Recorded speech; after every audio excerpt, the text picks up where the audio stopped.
Welcome to District 32, immersion, inspiration for ambitious business owners with big dreams. Hello, my name is Lorraine Garvey of District 32, and I have got the absolute privilege of interviewing Debbie Millard of DHM Coaching. Debbie, how are you? I'm great, thank you, Lorraine. Thank you on this cold wintry day. It is. It puts a time stamp on it. You got such a lovely background there. I'm loving your scarf as well. You're rugged up. Oh, I certainly am. Well, I live up in the hills, and these houses aren't terribly well insulated, so it's pretty cold in the winter and pretty hot in the summer. But I love living up here. Absolutely love it. Well, it looks a nice office, a nice and working environment. Yeah, it's fabulous, and I can look out on my garden and all the trees. It's wonderful. I love it. Absolutely love it. Well, there you go. Getting to know you already. Yeah. So Debbie, this is a get to know you video. I really want to know more about you, about your business, how you got started, what do you do? So tell us then, what is your coaching? What are you trying to achieve through your coaching? What's your speciality? What's your impact, and who's it for? Great. Thanks, Lorraine, for asking. So my thing is all about business finance. So if I have to put a nail on my niche in the coaching space, that's what it is. So, and what's that all about is that I come from a financial background. So I'm a chartered accountant, and I have worked in senior financial roles as CFO in large private business for many, many years. And now through a coaching lens, I'm sort of really passionate about helping leaders in business, helping business owners who, by their own admission, don't do numbers. Finance is the least favorite aspect of their role, to really help them to overcome their fear, overcome any anxiety, and just to really help them make friends with their numbers. So I like to think of myself as, the friendly face of finance. And one of the things about me is that, okay, yes, I'm an accountant, but I like to pride myself on I'm not just a numbers person. If anything, I'm probably more of a people person than I am a numbers person. I just happen to end up in leadership roles in finance. So for me, it's about, bringing those two things together and, making finance personable, making it approachable for almost anyone who has any touch points with finance in their business. Okay, thanks for that. I love the 3 F's in there. To help us remember. And I think I'm hearing a little bit of your story there on the transition. But what made you transition from the corporate world to the independent business owner world? Yeah, well, I made this change 4.5 years ago now, and it was something. So I'd been in the corporate world in my last role for about 15 years. Great organisation, one of the large private residential builders in WA. I used to think I'd worked for one of the best entrepreneurs in Perth, worked for a great guy. So when I chose to leave, it was nothing about them. It was all about me. And it was all about me and something in here that was missing. I had a great job, worked with a great team, did some really cool stuff.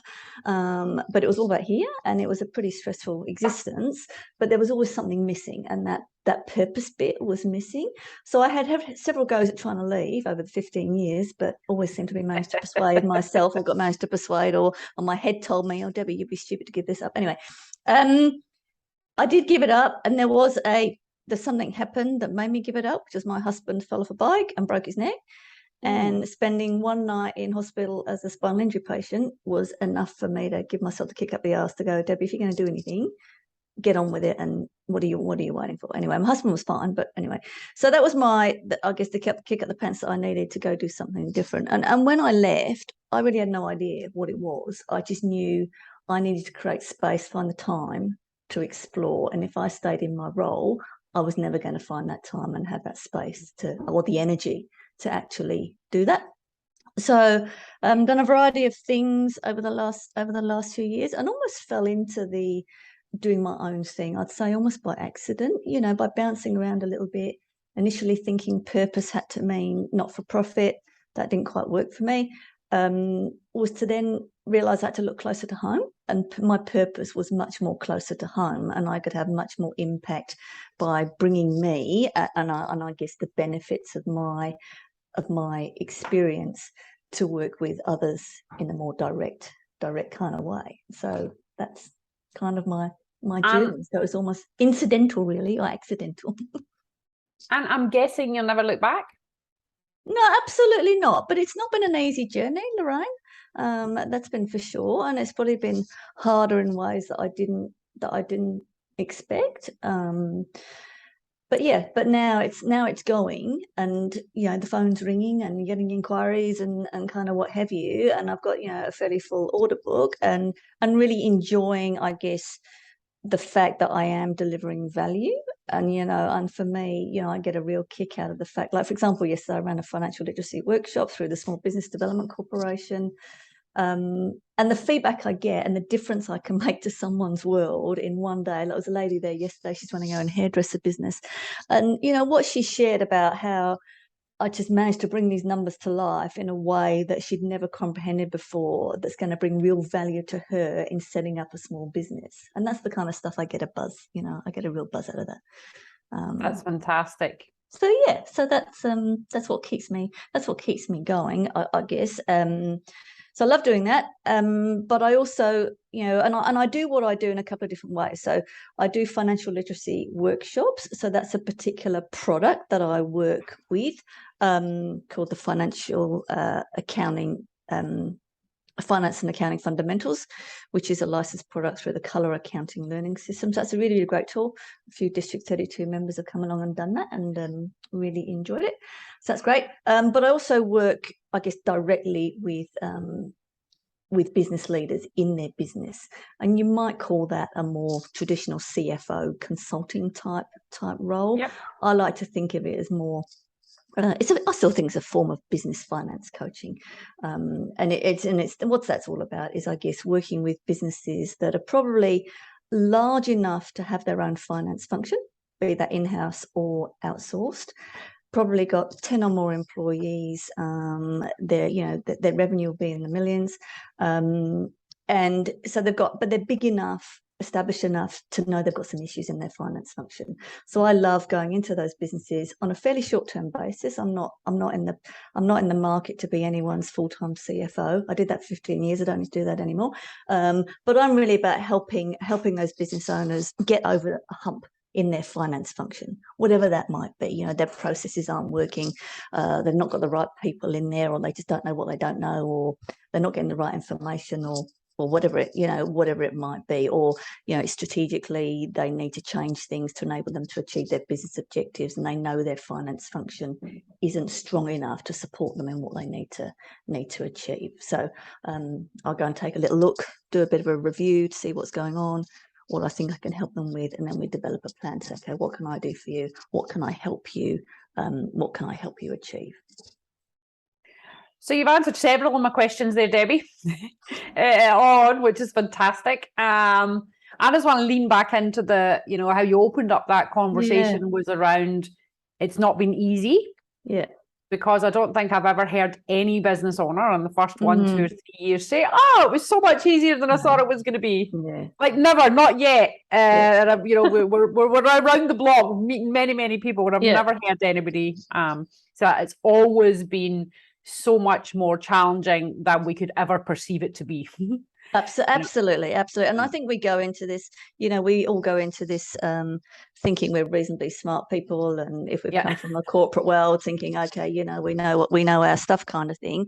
But there's obviously a whole lot, there's a whole lot more to it, and the whole marketing business development thing for me, that has been my certainly my Achilles heel, and District 32's certainly helped me with that. And some of the great people I've met, like Kate de Jong, has been given me some coaching around that, and so other coaches have been a big part of my journey, and taking advice from other other people in business. But it's been hard. It's been really hard, and certainly had a few knocks and a few mistakes and wrong turns along the way. And I still think it's a journey, and I don't think I've landed entirely, and I think I'll just continue to evolve. And some of the stuff I'm doing now, like, for example, I've recently got myself accredited to be a facilitator for the Australian Institute of Company Directors in financial literacy.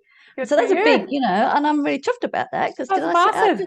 Yeah, and it's huge. Absolutely, you're right. You need to let us know about that for a member update email, right? That's a story. Yeah, thanks. And it is huge, absolutely huge because I did my Institute of Company Directors years and years ago, and it's held in quite reasonable regard as a qualification.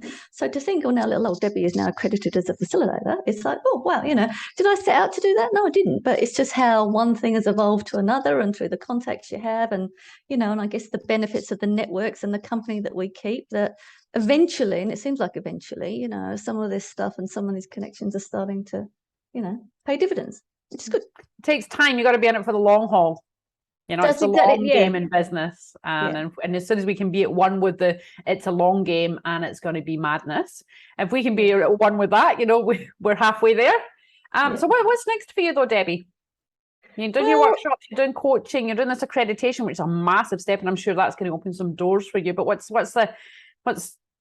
have you got in store for the next few years, or is it consolidating? Well, I guess it's probably consolidating to the extent that I guess I get into a bit of the portfolio looks like what I want it to look like, I guess. And I feel like I'm getting there between, I don't want to be facilitating workshops day in, day out. That's not my bag. I'm happy to do a couple of those a month, but I don't want to be doing it every day of the week. I don't think of myself as a trainer.